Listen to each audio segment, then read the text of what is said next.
Salut les players, on se retrouve pour une nouvelle vidéo. Le PSG qui fait retomber le souffle de la Ligue des Champions. Le PSG qui ne peut faire mieux que match nul face à presque sa bête noire, j'ai envie de dire. Hein. C'est incroyable, hein, mais ça a l'air d'être le cas en tout cas, parce que ça fait maintenant plusieurs matchs que le PSG n'arrive pas face à cette équipe rémoise. Un partout, score final aujourd'hui au Parc des Princes, Anderson. Ben écoute, moi en tout cas, personnellement, en tant qu'observateur extérieur, j'ai vu un très beau match. J'ai vu deux belles équipes qui sont venues proposer quelque chose. Reims, comme tu es en train de le dire, Femine, qui est en train de devenir la bête noire du Paris Saint-Germain, tellement ils n'arrivent pas à gagner contre eux. J'ai vu un très beau match de la part du Reims ce soir avec leurs armes. J'ai vu un beau match de la part du Paris Saint-Germain ce soir. Et j'ai vu une belle première rencontre de la part de Kvaratskhelia ce soir pour Paris. Tu dis rien là quand je dis bien le nom. Vas-y, tranquille. Non, vous voyez comment il est. Ça, c'est les... Non, ça, c'est les haters, ça. Quand tu fais bien les choses, ils disent pas. Mais quand tu fais mal les choses, là, ils sont là pour pointer vos erreurs.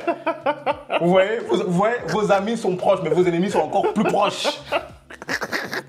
Non, franchement, bien vu. Franchement, il est passé fluide. Non, tranquille. J'ai juste fait la semaine avant m'entraîner, mais tranquille. Bon, en tout cas, on va en parler de ce match qui est pile entre deux rencontres très importantes en Ligue des Champions pour le PSG.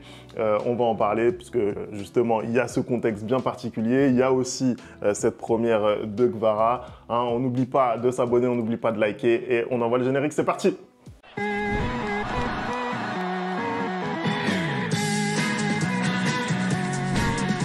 Allez, on commence tout de suite ce débrief. Le PSG donc qui n'arrive pas à gagner ce match. Honnêtement, on va pas se mentir. Moi, personnellement, en tant que supporter parisien, j'en ai rien à fiche de ce match. Voilà, je vais pas passer par quatre chemins. Ça, c'est l'euphorie de la Ligue des Champions, ça. J'en ai rien à fiche. Non, mais après, je peux te comprendre. Clairement, quand tu regardes comment est placé ce match-là, après un gros match de Ligue des Champions et surtout après un autre gros match de Ligue des Champions qui arrive, on a clairement senti ce soir que les organismes étaient empruntés. On a clairement senti ce soir une volonté de la part de Luis Enrique, justement, je vais parler de la formation, de faire tourner son effectif. Pas mal de joueurs au repos, notamment Hakimi qui n'est même pas du déplacement, notamment Marquinhos qui n'est pas du déplacement, Joao Neves qui était sur le banc, Vitinha qui était aussi sur le banc. On a qui d'autre aussi qui était sur le banc d'important? Barcola aussi, Pacho aussi qui était sur le banc. Donc, il a fait pas mal tourner son effectif parce que, on va pas se mentir, quand tu as 10 points d'avance en championnat, ta priorité, c'est la Ligue des Champions où tu veux te classer le mieux possible pour pouvoir justement avoir un 16e de finale un peu moins compliqué. Donc, on a eu une équipe, un effectif parisien qui était vraiment remanié. Mais malgré tout, j'ai vu beaucoup de qualité, j'ai vu beaucoup de bonnes choses qu'a fait le Paris Saint-Germain ce soir. Je ne sais pas ce que tu en penses, toi, quand tu as vu la formation, est-ce que tu t'es dit, ouais, ça va être compliqué pour nous? Déjà, j'étais archi content de la formation. Pour moi, il fallait mettre toute l'équipe quasiment au repos. Et c'est ce qui a été fait dans les grandes largeurs, on va pas se mentir, à part un Nuno Mendes qui lui sera suspendu, on rappelle, pour le match à Stuttgart. Voilà, Ousmane Dembélé qui a débuté également, mais lui n'avait pas débuté contre City. Voilà, pour le reste, on est quasiment sur une équipe remaniée. Kvara également qui ne peut pas jouer le match à Stuttgart. Donc voilà, c'est une équipe bien remaniée de la part de Luis Enrique. Donc j'étais content de voir ce 11-là. Et je vais pas te mentir, le résultat d'aujourd'hui m'importait peu, si ce n'est peut-être de conserver notre invincibilité, puisqu'on n'a toujours pas été battu en Ligue 1 cette saison. Donc ça c'est quelque chose d'important, on arrive à le faire ce soir. Et je suis d'accord avec toi sur la première période où je trouve qu'on fait un premier acte parce qu'on arrive quand même à bien maîtriser cette équipe rémoise.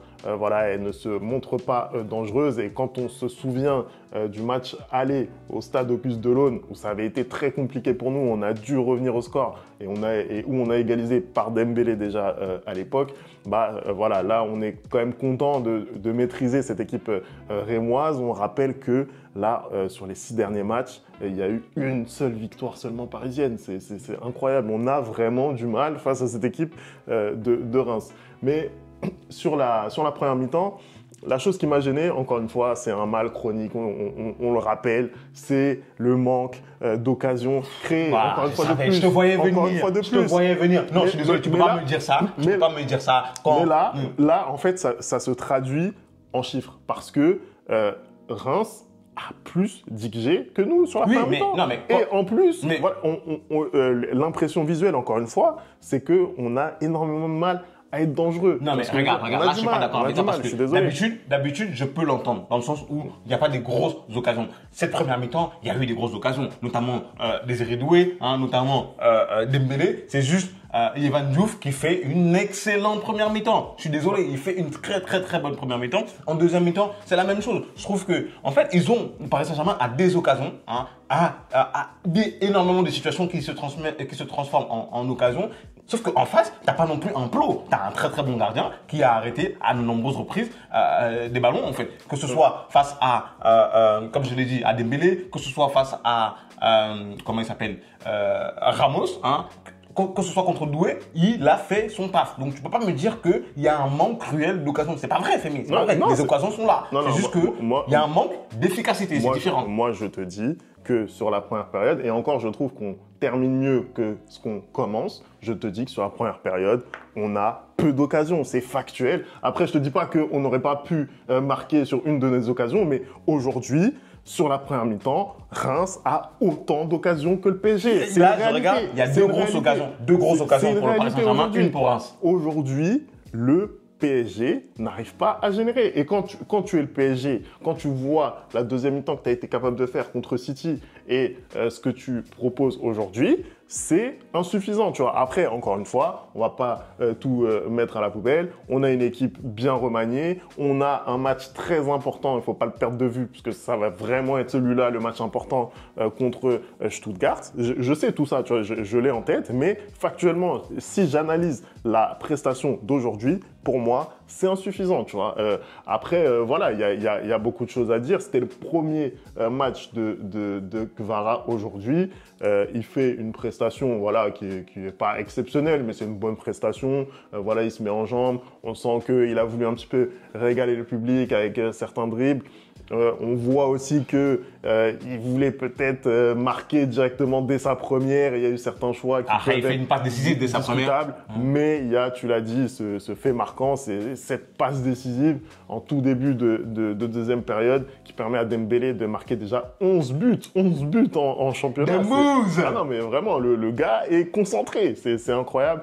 Et là, pour le coup, sur cette action-là, il joue bien le coup, il joue dans le sens du jeu en servant sur un plateau Dembélé qui peut enchaîner directement avec la frappe. Donc voilà, c'est un match sans histoire pour Kvara. Il se met en jambes, il arrive à être décisif. Je pense que tout le monde est content. On a passé une bonne soirée de ce point de vue. Pour moi, le plus important, c'était de pas avoir de blessures supplémentaires, de donner un petit peu de temps de jeu à tout le monde. Moi, j'aurais aimé voir, par exemple, un Senima Youlou démarrer.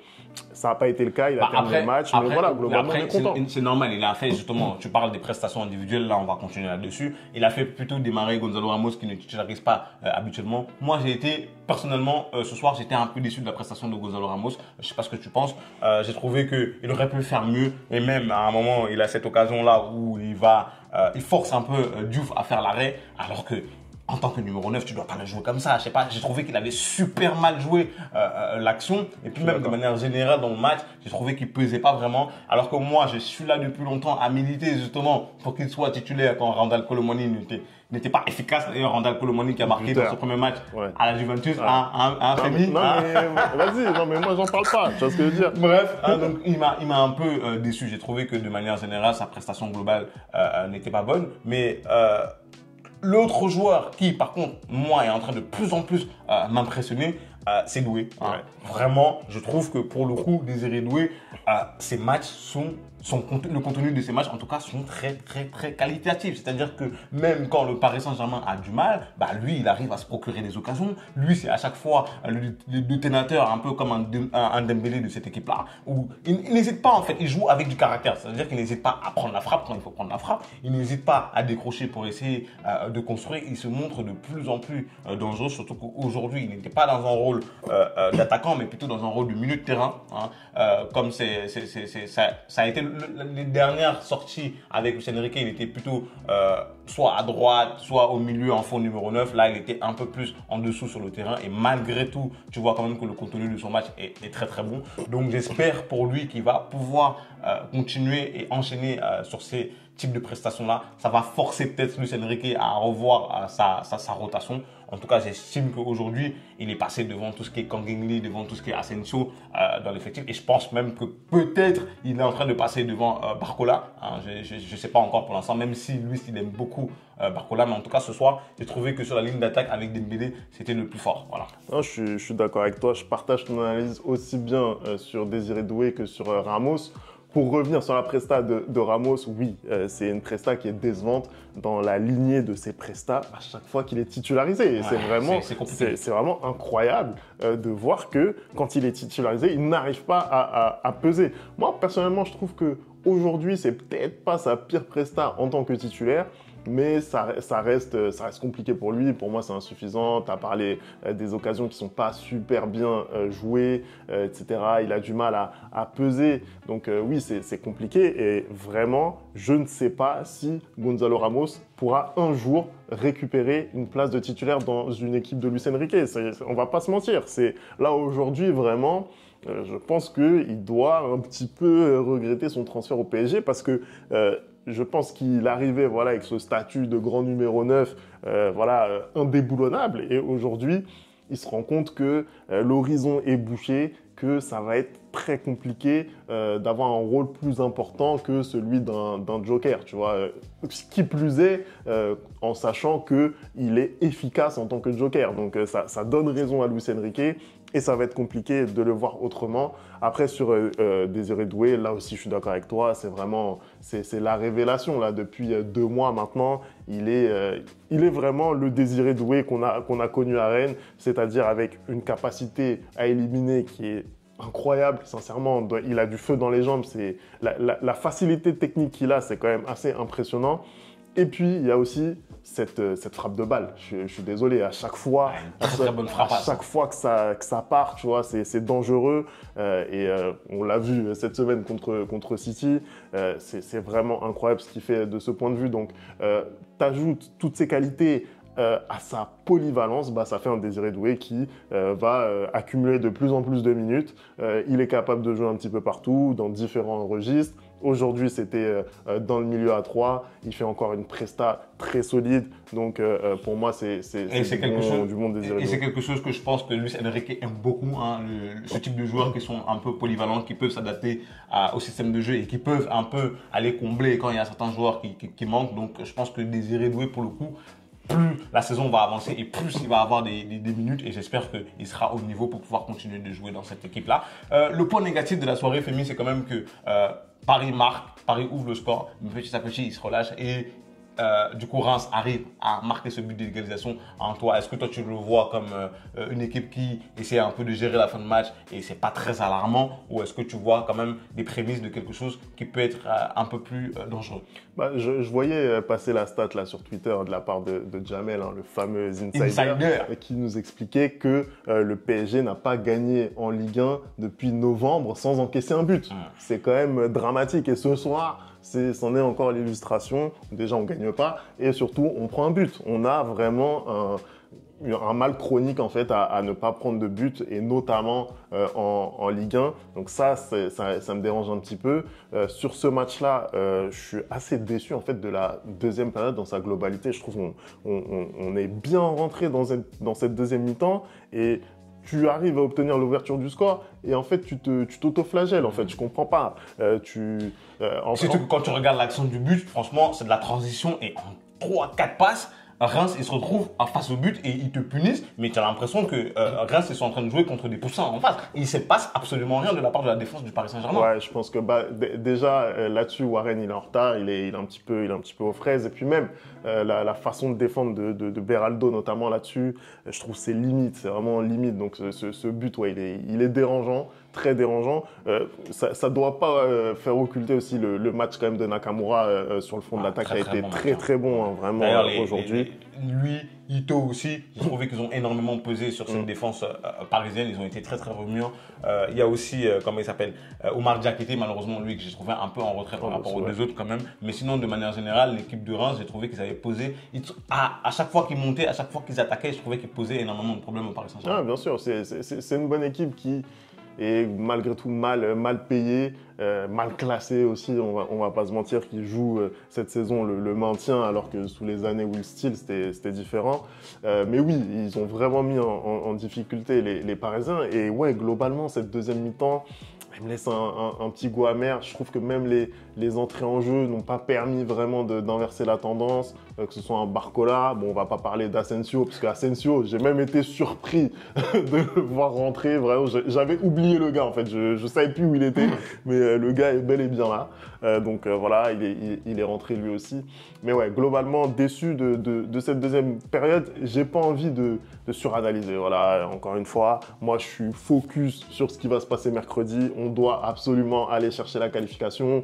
On a fait reposer nos cadres. On n'a pas perdu aujourd'hui. C'est le plus important pour moi. Hein. Voilà, je pense qu'on a tous passé une bonne soirée en tant que Parisiens. On a vu Kvara. Voilà, c'était un bon match de football, un bon moment. Il n'y a rien à dire de plus selon moi là-dessus. Bah écoute, je pense qu'on a fait le tour. Hein, à part si tu as des choses à rajouter. On a fait le tour. Là, tu es plus inquiet. J'ai l'impression qu'aujourd'hui, franchement, ça sert à rien qu'on fasse le débrief. Parce que là, le match de Ligue 1, ça ne l'intéresse pas. Ça ne l'intéresse pas du tout. Là, ce qu'il attend, c'est mercredi 21h, il va être posé devant sa télé avec son petit jouet, avec son petit jus, avec son petit chouette, sa grume, voilà. Et il va regarder son match, voilà. Là, la Ligue 1, il n'en a rien à faire. Non, vraiment, le gros intérêt de ce match, c'était la première de Kvara, on va pas se mentir. Après, le reste, vraiment, c'était, voilà, moi, je vais pas mytho, j'en avais rien à fiche. Voilà, je le répète encore une fois. Au classement, on est à 10 points de l'OM qui a un match en moins, donc ils peuvent revenir à 7 points, mais bon, rien d'alarmant. On est bien en avance en Ligue 1. C'est pas normal là ce qui se passe. Le Real ça va bien, le PSG ça va bien, tout le monde va bien. C'est pas normal, il se passe quelque chose. Non, il se passe quelque chose. On dirait qu'on va être éliminé en Ligue des Champions. Il se passe quelque chose sur la chaîne, c'est trop calme. On va voir, hein. On verra cette semaine ce qui va se passer. Hein. On verra d'ailleurs, j'en profite pour rappeler, avant de clôturer la vidéo, que il n'y aura pas de débrief à chaud des deux matchs, que ce soit du PSG ou du Real. Mais par contre, on sera là le lendemain pour faire un gros bilan sur cette phase de Ligue, sur cette saison régulière de Ligue des Champions. Parce que voilà, on avait quelques doutes hein, sur cette saison régulière. Et on va finalement, dresser un petit peu... On aime le format. Oui.